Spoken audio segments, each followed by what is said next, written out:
An 8-year-old boy tries to investigate the mysterious knocking sounds that are coming from inside the walls of his house, unveiling a dark secret that his sinister parents have kept hidden from him. Welcome back to Movies Explained. Today's film is a horror from 2023 titled Cobweb. The movie begins with a young boy named Peter, who is asleep in his room. Suddenly, he is awakened by a strange noise coming from the wall.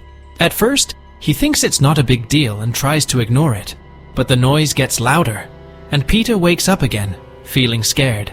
He listens as the sound persists, growing more uneasy. Eventually, Peter gets out of bed and stands by the wall where the noise is coming from, trying to figure out what's causing it. He decides to tap on the wall, and to his surprise, there's a similar tapping sound in response. Frightened, he goes to his parents' room and wakes up his mom, Carol, to tell her about the strange sounds. His dad, Mark, also wakes up. Carol accompanies Peter back to his room to investigate. Peter points to the wall where he heard the noise, but Carol doesn't hear anything. She reassures Peter that old houses often make odd noises like that, trying to calm his nerves. The next morning, Peter hops on the school bus, ready for another day. As he boards, Brian, a classmate, trips him up, causing Peter to tumble. Brian, seeing Peter fall, threatens more trouble during recess. At school, just before the principal arrives, Peter notices everyone goofing off except for him. The principal then introduces Miss Devine, a new substitute teacher who appears genuinely excited to teach. Her enthusiasm is evident in her introduction. During recess, while others dash outside, Peter hesitates, worried about facing Brian's bullying again.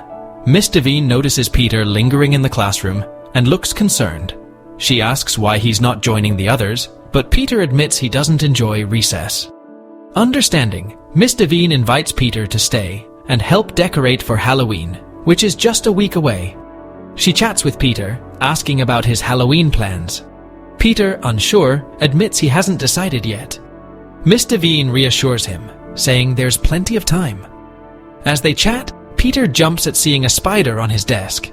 Miss Devine quickly helps him remove it, easing his nerves. When Peter gets home that day, he asks his parents if he can join in on the Halloween fun by dressing up. He explains how he wants to be part of the excitement like the other kids at school. His mother responds sternly, dismissing the idea entirely. Seeing Peter's disappointment, Mark shares a story about a girl who disappeared on Halloween a few years ago, right in their neighborhood. This frightens Peter, but Carol and Mark assure him they'll keep him safe.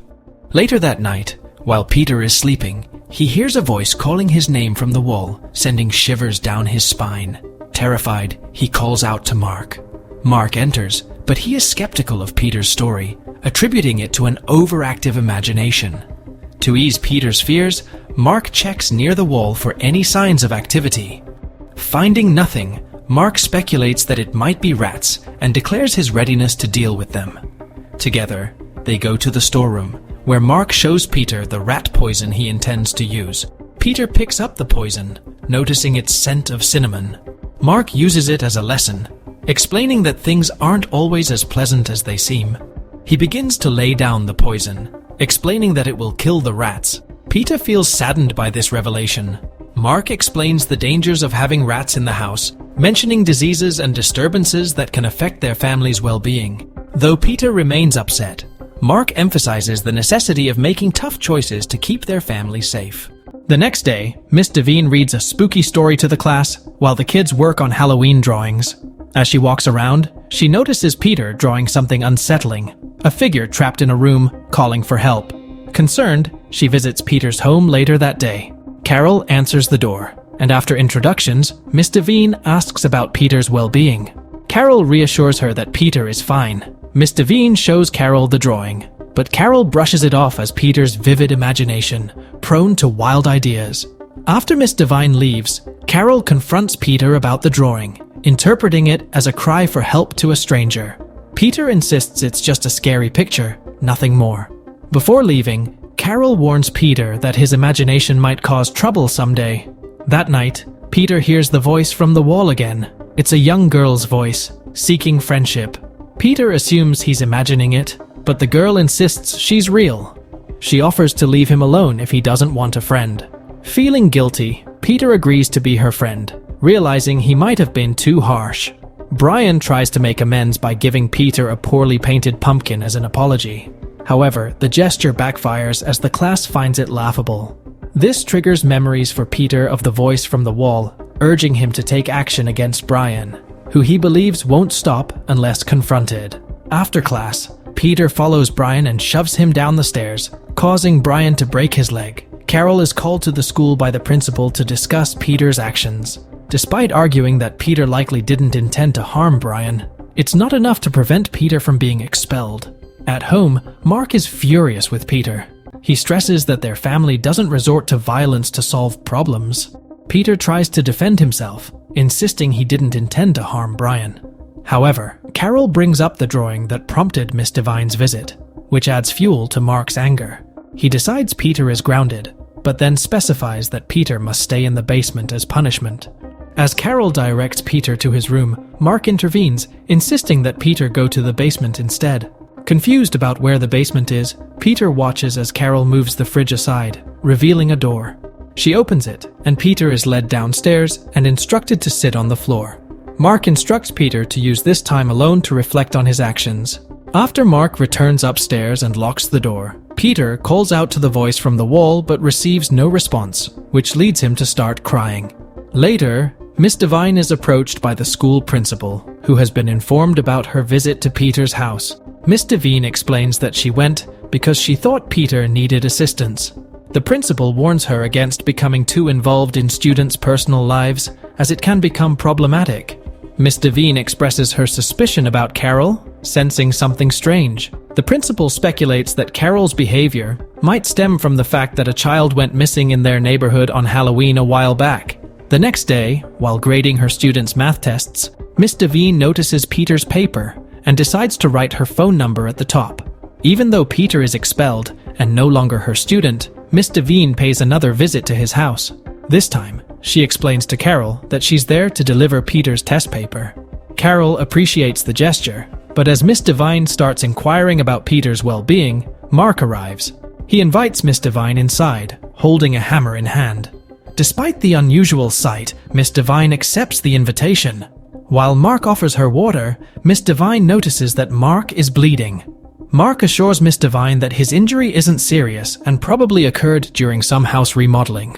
Miss Devine redirects the conversation back to Peter, asking about his schooling arrangements now that he's been expelled. Mark explains that Carol, who used to be a teacher, will homeschool Peter. While Miss Devine is talking with Carol and Mark, Peter becomes aware of her presence and starts yelling for help. He bangs on various surfaces to attract attention, but the sound of the washing machine overpowers his efforts. Suddenly, Miss Devine decides to leave. As she moves towards the door, the washing machine stops, and she finally hears the banging noises coming from the basement. Upon hearing the banging, she asks about the noise, and Mark explains it's the washing machine. Although feeling uneasy, Miss Devine seems hesitant to confront Mark about it. She leaves the house and gets into her car, then realizes she has forgotten her keys inside. Before she can decide what to do next, Mark approaches and hands her the keys, urging her to leave quickly. After Miss Devine leaves, Carol bakes cookies and brings them to Peter, then tells him to come out of the basement. That night, after Carol and Mark forgive Peter for his actions and leave his room, Peter approaches the wall and pleads with the voice to speak to him, and she responds, revealing unsettling information about his parents. Despite Peter's curiosity to see her, the voice warns him that her appearance may frighten him. Peter insists he won't be scared, and the voice instructs him to peel back a section of the wallpaper where it emanates from. Behind it, there's a small hole through which Peter can peek to see who's speaking.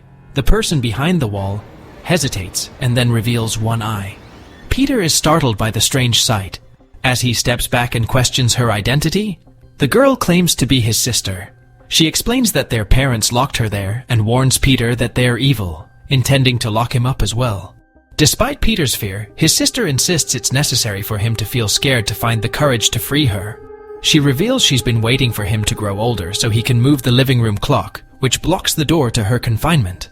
Meanwhile, she suggests that if he doubts her, he should dig in a part of the backyard to uncover what his parents are hiding. Overwhelmed by the idea, Peter goes to bed feeling freaked out. That night, he experiences a scary nightmare in which he perceives his parents as monsters. Upon waking, Carol is there to comfort him. She asks about his nightmare, but Peter claims he doesn't remember it. In the morning, while his parents are busy, Peter sneaks into the backyard and starts digging. After a bit of digging, he uncovers a human skull buried in the ground. Shocked by the discovery, Peter quickly reburied it before Carol notices. When he returns to his room, the voice informs him that the skull belonged to a trick-or-treater whom their parents had murdered when she came asking for help. Finally understanding everything, Peter promises to seek help and free her from there. The voice asks Peter where he plans to seek help, and Peter shows his test paper, indicating he knows who to call. Sneaking into his parents' room, he dials Miss Devine's number. When she answers, he begins to explain his need for help, but before he can say much, Carol discovers him and takes the phone. Carol then talks to Miss Devine, explaining that Peter simply wanted to say hi to her because he misses his teacher.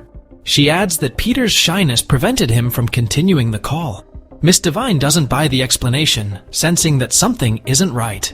Carol, furious about Peter's actions, storms into his room to punish him. While scolding him, she notices the removed wallpaper and the hole in the wall. Her expression shifts to fear and unease as she exits Peter's room, visibly shaken. Carol then questions Peter about what the girl told him, but he remains silent. She warns him that he will be responsible for the consequences of whatever happens next, as she intends to tell Mark when he gets home. That night, while Mark and Carol argue about the recent events and their next steps, the voice urges Peter to act swiftly before their parents harm them. Soon after, Peter overhears his parents' conversation downstairs. They spot him, but he quickly runs to his room. Later, Mark visits Peter and tells him that they have work to do in the garden the following day. The next day, Mark brings Peter to the backyard and points out some pumpkins that are infected. He explains that they need to remove the infected ones to protect the healthy ones. Mark then insists that Peter start digging to help with the task. Meanwhile, Brian brings his brothers to Peter's house, seeking revenge for what Peter did. They analyze the house and agree to return later that night to confront Peter. Later that evening, while the family sits down for dinner, a trick-or-treater rings the doorbell, but Carol angrily sends the child away. Peter refuses to eat, even though Mark encourages him to. While Mark eats, he notices something odd about the soup's taste and asks Carol if she used a different recipe. Carol tastes the soup and realizes it's unusual. As she tries to identify the difference, Mark detects a scent of cinnamon. Suddenly, Mark realizes that Peter has poisoned them with rat poison. He urgently tells Carol to call 911 and questions Peter about his actions. Carol discovers that the landline's wire has been cut. Pressed for an explanation, Peter reveals that they harmed his sister. Before Mark can react, he begins vomiting a black fluid and collapses, succumbing to the poison. Witnessing this, Carol grabs a knife and pursues Peter. However, the poison affects her too, and she begins vomiting before falling down the stairs and passing away. Peter retreats to his room, where it becomes apparent that the girl behind the wall influenced his actions. She urges Peter to retrieve the keys and free her.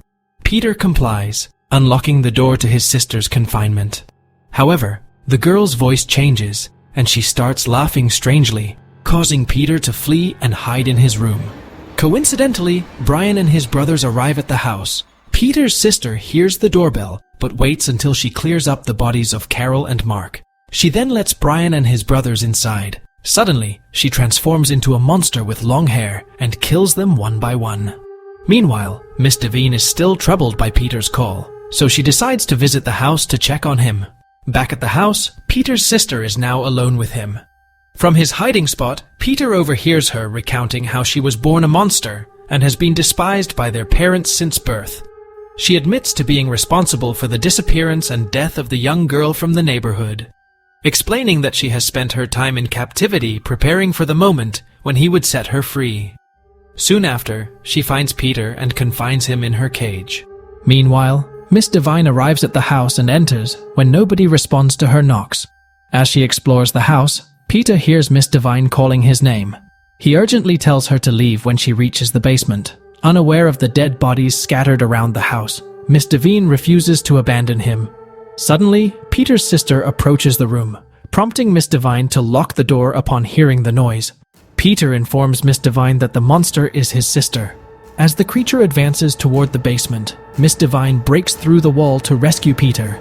As they flee the house, the monster grabs Peter just as Miss Divine rushes out. She traps Peter in a narrow cage and joins him to discuss how unfairly she has been treated by their parents. Suddenly, Miss Divine returns, prompting the monster to attack her. After injuring Miss Divine, the monster is about to finish her off when Peter grabs its long hair from inside the cage. Using the hair as a rope, Peter escapes the cage.